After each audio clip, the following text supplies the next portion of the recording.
Thank you very much for joining us on ET Now on your first quarter earnings.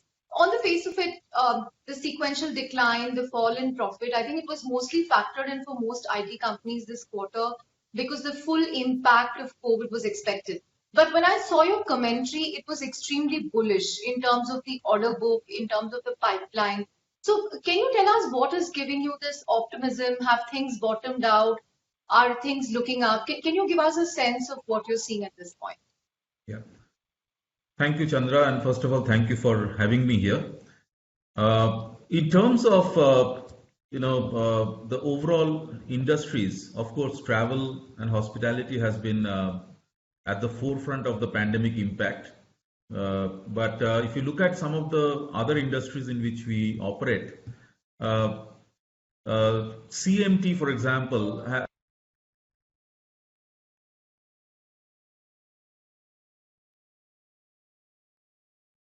actions are led by the digital transformation. The one thing which this pandemic has done is accelerated the thrust towards digital, especially the cloud adoption has increased significantly. So that is what you see is in our order book. So we are very bullish about our pipeline as well. We see a very healthy pipeline, and the order book also has been pretty good for this quarter. So essentially, apart from TTH, which has been down, we see good traction in some of the other industries. Right. Also, your revenue share from the top clients grew. So tell us what you're seeing there, because a lot of companies are now talking about vendor consolidation, about how they could gain from this trend. So tell us a little about what you're seeing. See, there are two aspects that you need to understand as far as the top client is concerned. First of all, we have been working with the top client for many years, and we have been having a very good track record in terms of our delivery within this top client.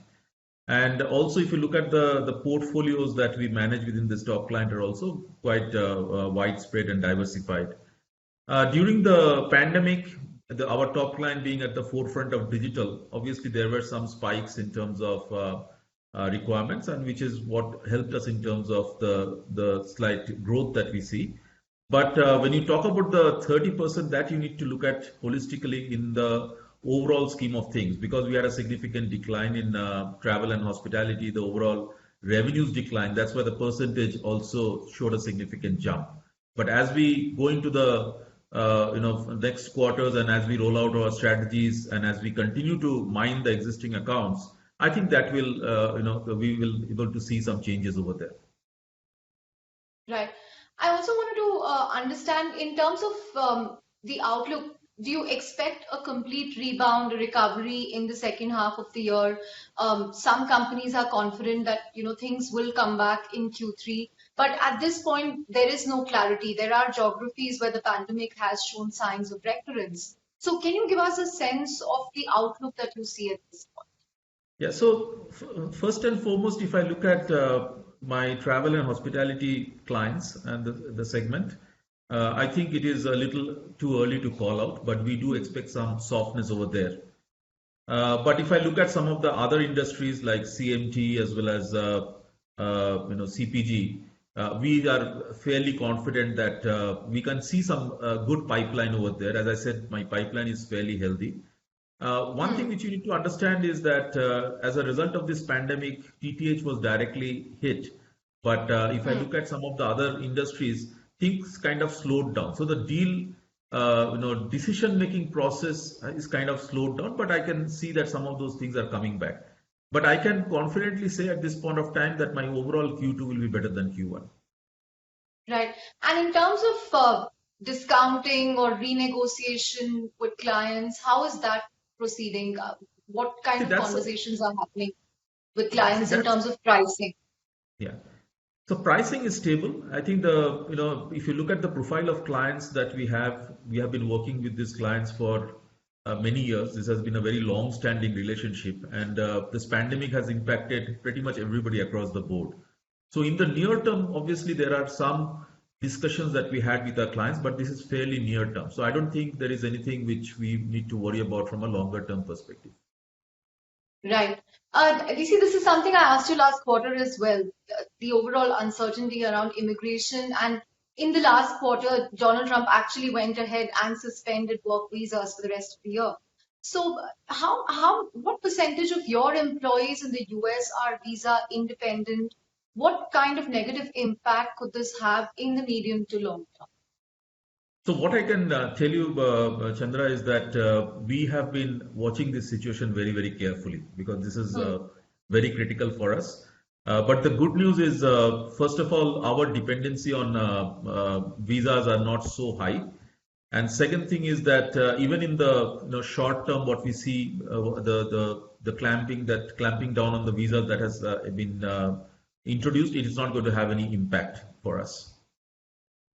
Right. And communication media, if I look at it vis-a-vis travel hospitality, it's actually done well for you. So do you expect that to continue? And on the margins front, what kind of levers will you look at, in terms of cost cutting or utilization? Because increasingly there are reports of some companies modifying bench policies, forcing employees to resign. So how are you really going to look at margins, DC? Yeah. See, as far as CMT is concerned, as I said, we see good traction. So we are Hmm. very confident that that is one segment which is kind of very dependent on digital transformation, and we feel that that's an area where we can do very well with those clients. In terms of operational efficiency, this is an initiative which we launched almost 3, 4 quarters back as soon as I arrived here. And you have to appreciate that the improvement that you see in EBITDA is not a 1 quarter phenomenon. We have been kind of being very Right. consistent in terms of taking it up quarter on quarter. And this cannot happen unless you look at all the levers in holistically. You cannot just look at one single lever. So we have a very robust plan in terms of how do you maintain and manage the EBITDA and how can you improve it over a period of time. And that's what we are continuing. So there is no one factor which is kind of impacting the EBITDA. It's a process which has been ongoing, and you can see the results that we have delivered in terms of EBITDA quarter on quarter. Right. And in terms of hiring, do you have plans to hire? How will it pan out? Or will it be select lateral hiring or select fresher onboarding? How is that looking for the rest of the year? See, Chandra, at this point of time, hiring will be, depending on the needs. Hiring is not going to stop. We will continue to hire, and we will also honor all the offers that we have made. So we will never dishonor any of the offers. So we will honor the offers. We'll continue to hire, but hiring will be selective. The other thing which you also need to appreciate is that we have been doing a lot of reskilling and retraining of our existing Mindtree minds. Mm, And that's something mm, which we can do very well because our entire platforms are all digital. What we do within Mindtree also are leveraging all digital platforms like digital onboarding, digital reskilling. So those things have kind of they have been accelerated over during the pandemic in this quarter, and that is going to continue. So essentially, we are going to hire, but we'll hire for specific needs. But more important is the retraining and the reskilling that we are doing. That is also helping us as far as fulfillment, etc., are concerned. right. On that note, thank you very much for talking to ET Now on your own. Thank you so much. Thank you for having me here.